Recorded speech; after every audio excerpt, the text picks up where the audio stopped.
a simple touch and it can set you free. We don't.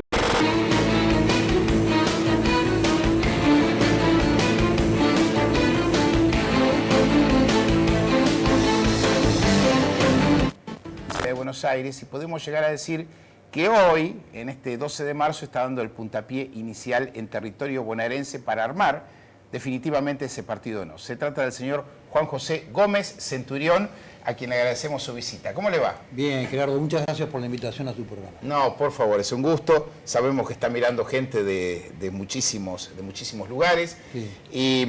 Y bueno, usted tuvo una participación en las últimas elecciones. Muchos de sus seguidores han quedado muy contentos. 400 y pico de mil votos, ¿no? 443.000 o algo. 820.000 votos en el recuento definitivo. En el recuento definitivo en todo el país. Y eso indudablemente ha motivado que usted diga, bueno, vamos a trabajar como para armar en serio esta alternativa política en la Argentina. Alternativa política que ¿a qué apunta fundamentalmente? Bueno, apunta al rescate del fracaso de la Argentina, digamos, ¿no? La Argentina sufre de hace 40 y pico de años el fracaso de una clase dirigente que armó un sistema político que beneficia a la clase dirigente y no beneficia a la sociedad. La clase política argentina ha volcado una calecita, un país que era eventualmente próspero, que tenía todos los recursos naturales y potenciales para ser un país que le asegurara a su población realmente estándares de vida adecuados. Hoy es un país que tiene 40% de pobreza. Usted bastante más joven que yo crecí en un país que tenía bueno, digamos que sí. Yo crecí en un país que tenía un 5% de pobreza. Argentina llega al 40% de pobreza. Además, lo que usted ve gobierno tras gobierno es que la clase política no cambia los paradigmas del fracaso. ¿Cuáles son los paradigmas del fracaso? Hay paradigmas que son básicos. Uno, creer que el Estado va a sacar de la pobreza a la gente. Eso es un paradigma que le sirve a la clase política. En ningún país del mundo el Estado saca de la pobreza a la gente. Lo que saca de la pobreza a la gente es la inversión, es la producción, es el trabajo y es la exportación. ¿Y usted cree que la clase empresarial puede tomar ese recado que le deja el Estado por ser ineficiente, indudablemente, y no solo no haber sacado a los pobres de la pobreza, sino haber metido a muchos que no eran pobres en la pobreza, lo que es aún más grave? La clase empresarial argentina, con muchas deficiencias a mi criterio, ¿usted cree que es capaz de hacer ese paso? No. Para que la Argentina realmente tenga condiciones de desarrollo y tenga condiciones económicas para sacar a las personas de la pobreza, necesita tres cosas básicas. El empresario tiene que tener condiciones de competitividad marcadas por tres cosas básicas. Primero, un sistema fiscal que sea razonable. Argentina tiene 58 impuestos, tiene la carga tributaria más alta del planeta. Con esta carga tributaria es imposible producir. Dos, condiciones laborales razonables que a usted le permitan realmente dar empleo y que dar empleo sea una generación de valor. Tres, condiciones financieras que a usted le permitan producir y tener un nivel de planeamiento razonable en cómo se va a desenvolver su modelo de planeamiento. Usted compra un ternero en la Argentina con el dólar a 25 y lo vende con el dólar a 85. ¿Te das cuenta? Qué poca previsión existe en un país así. Claro, es imprevisible. Sí, es lo que decía antes, usted compra un auto y el 50% de ese auto va para el Estado. Es impuesto. Es impuesto. La luz que usted paga, cuando decían en el gobierno de Macri el tarifazo, no era un tarifazo, era un impuestazo. El 50% de la tarifa son impuestos. Entonces digo, este Estado, que es cada vez más avaro, que es cada vez más ambicioso en términos de recaudación impositiva, lo que hace es aplastar la sociedad. Mire, hay una cuenta que es catastrófica en la Argentina y que marca el nivel de deterioro y de empobrecimiento de la Argentina. Su abuelo y el mío sostenían un Estado que era modelo. Un Estado que tenía relaciones exteriores de altísimo nivel de calidad, que tiene el mejor sistema educativo casi del mundo, que revirtió el analfabetismo de la Argentina en 15 años, cosa que los países de Europa no lo pudieron hacer en menos de 50 años. Un sistema que tenía seguridad, defensa, justicia, los mejores maestros, el cartero en la puerta de su casa con un uniforme impecable. Ese Estado le salía a su abuelo y al mío el 25% de sus ingresos. El Estado era el 25% del Producto Bruto. ¿Sabe cuánto es hoy? El 56%. Usted trabaja del 1 de enero hasta el 30 de julio para pagar impuestos. Y trabaja para usted del 1 de agosto en adelante. Ahora, es muy Es muy chiquito el análisis para preguntar, ¿no se dio cuenta de esto Macri? Usted que estuvo tan cerca del expresidente Mauricio Macri, porque por ahí usted está hablando de una macro situación en donde analiza no lo que pasó en los últimos 4 años, ni lo que pasó en los últimos 12. Usted por ahí está analizando lo que pasó en los últimos 80, 90 años. Ahora yo le pregunto, Macri con esa idea, ¿no pudo haber hecho más de lo que hizo? Sí, claro que podía. ¿Y qué le pasó? No se animan. No se animó Macri. No se animan. No se animan a hacerlo. ¿Por qué? Porque hay que romper con el status quo, hay que romper con los intereses, hay que romper con los intereses que te llevaron a la casa de ¿A quién le gobierno. tuvieron miedo? ¿A la oposición, al kirchnerismo, al sindicalismo? ¿A quién le tuvo miedo Macri? No sé específicamente él, todo el sistema le tiene miedo a todo el sistema conformado, porque llegan de la mano del sistema, con lo cual cuando llegan a la casa de gobierno no pueden cambiar un cuadro de lugar. Si usted hace su carrera presidencial siguiendo el circuito que todo el mundo le aconseja que haga, va pasando por los distintos interlocutores del fracaso, que lo van apoyando, lo colocan en la casa de gobierno y después no puede mover un cuadro.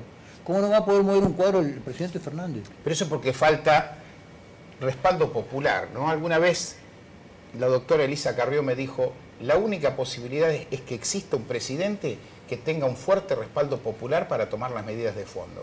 Y Me por parece eso- que sin ese respaldo popular es imposible, hasta mover un cuadro. Sí. Por eso es que hay que llegar con el apoyo de la gente y no con el apoyo del status quo.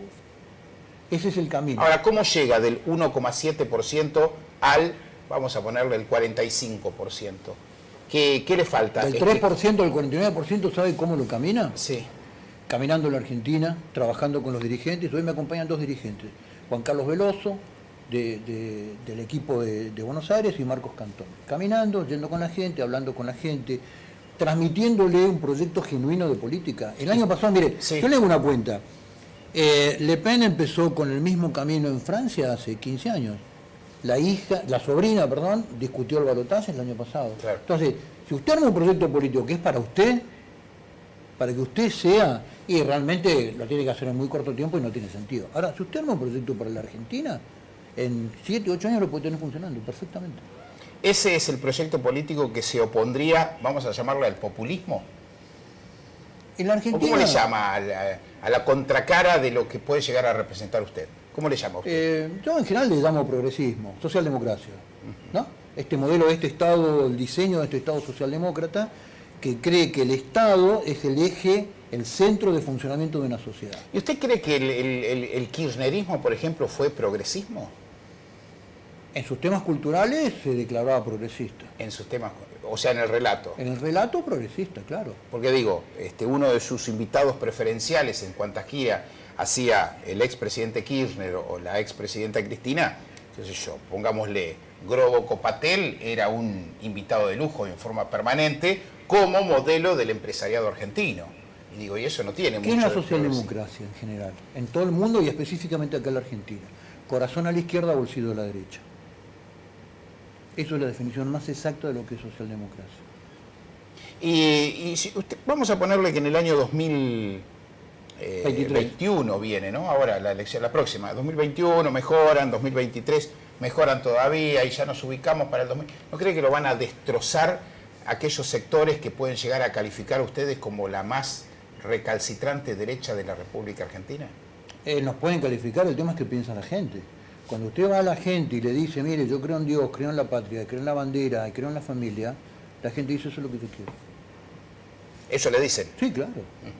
Nosotros sacamos el 3% de los votos sin sponsor, sin presupuesto, sin publicidad, con el gobierno en contra, con los medios de comunicación ocultándonos hasta el día que pasamos las PASO.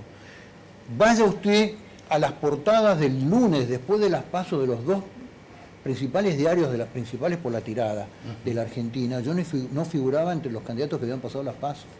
A mí me ocultaron hasta el último día. El debate presidencial le vino bien. Sí, muy bien. Ese es un plan. Este primer debate creo que fue imperfecto, creo que hay que pulirlo en muchas cosas, pero es una oportunidad para aquellos candidatos que no tienen sponsor y que no tienen presupuesto, lo vean, ¿cuánto? 14 millones de personas.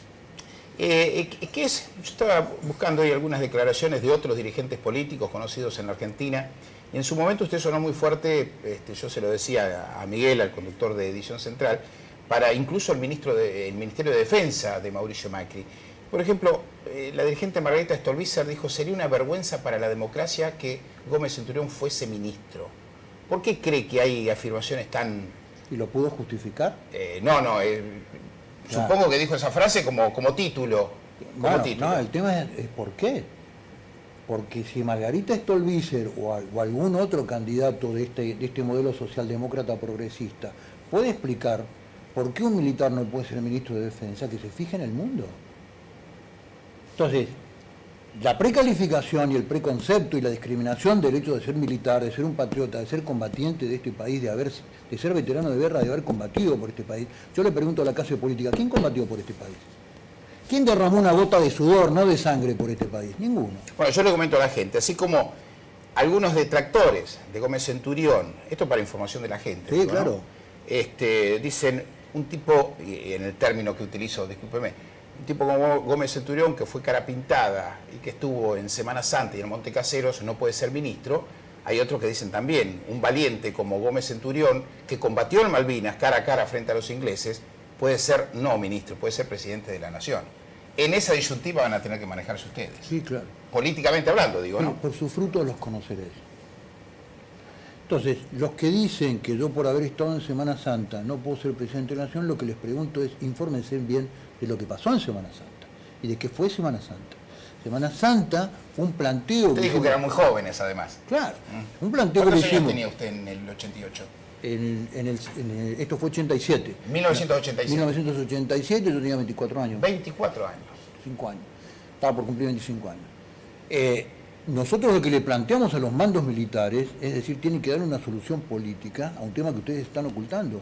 Y lo solucionamos con el presidente de la Nación. Cuando vino el presidente de la Nación, que es el comandante en jefe de las Fuerzas Armadas, vino a Campo de Mayo, nosotros le planteamos el tema al presidente de la Nación. ¿Habló con Alfonsín usted? No, yo no, yo ¿Usted era no? no era muy moderno. Era muy joven. Fueron los oficiales más antiguos. Le dijeron: señor presidente, lo que venimos es a ponerle este problema. ¿Le molesta que le planteen estos temas en los medios? No, para nada. Yo tengo una vida abierta para discutir cualquiera de los temas de mi vida. Y creo que tengo que dar explicaciones sobre esos temas. No es que yo digo... ¿Cree que tiene que dar explicaciones? Obviamente los funcionarios públicos tenemos que, y los que pretendemos en la Argentina ocupar un espacio político, tenemos que ser abiertos con la sociedad y explicar qué es lo que hacemos. ¿Qué va a hacer en el año 2021? A ver, su fuerza, el partido ya establecido, hoy arranca, vamos a ponerle, déjeme ese título. Sí, hoy arranca. Arranqué acá en Brance en su programa, absolutamente. En la provincia de Buenos Aires. Sí. ¿Cuál es la idea? ¿Meter diputados, senadores, concejales en cada pueblo? Absolutamente. ¿Cuál es la idea? Sí, la idea es...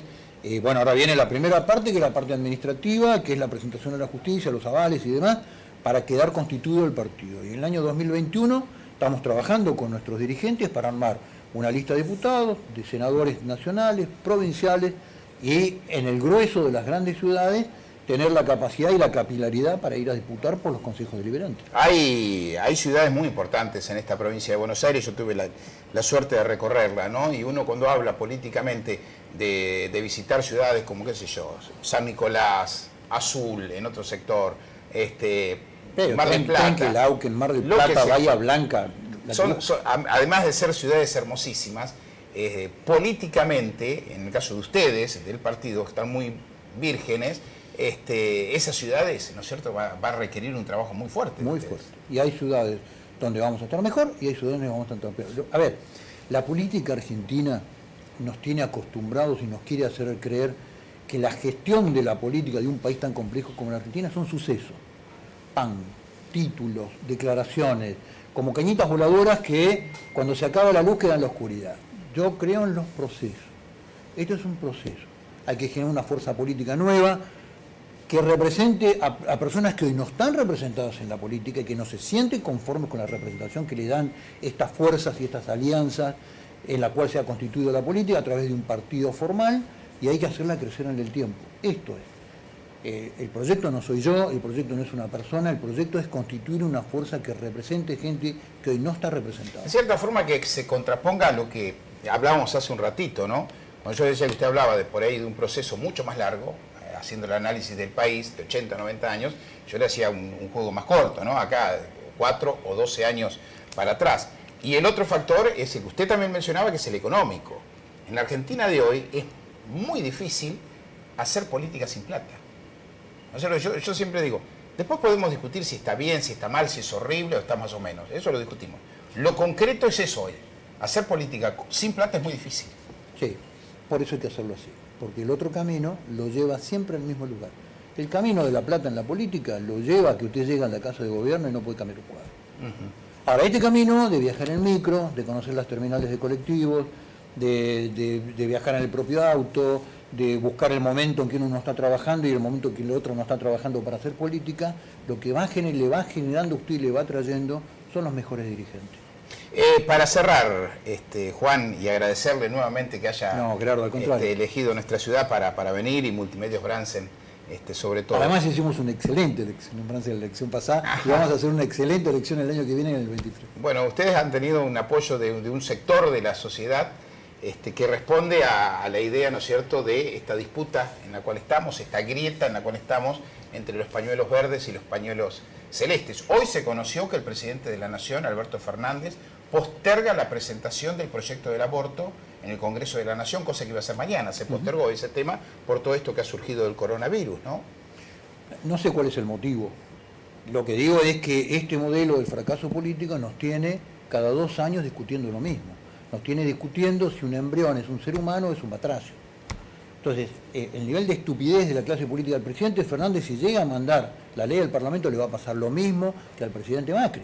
La gente en la calle le va a voltear en el Senado el proyecto y va a volver a fracasar como fracasó el proyecto Macri, porque la sociedad argentina en sus raíces no es abortista, es provida, ama la vida, ama a los bebés, entiende la familia, entiende el fenómeno de la familia. Esa es nuestra Argentina. Con lo cual, la sociedad argentina estadísticamente rechaza el aborto, fundamentalmente en el interior de los grandes centros urbanos, ¿no? Para cerrar, ¿cómo imagina Argentina en el 2021? 2021 me imagino una Argentina con un proceso económico muchísimo más deteriorado que el día de hoy, con altos índices de inflación.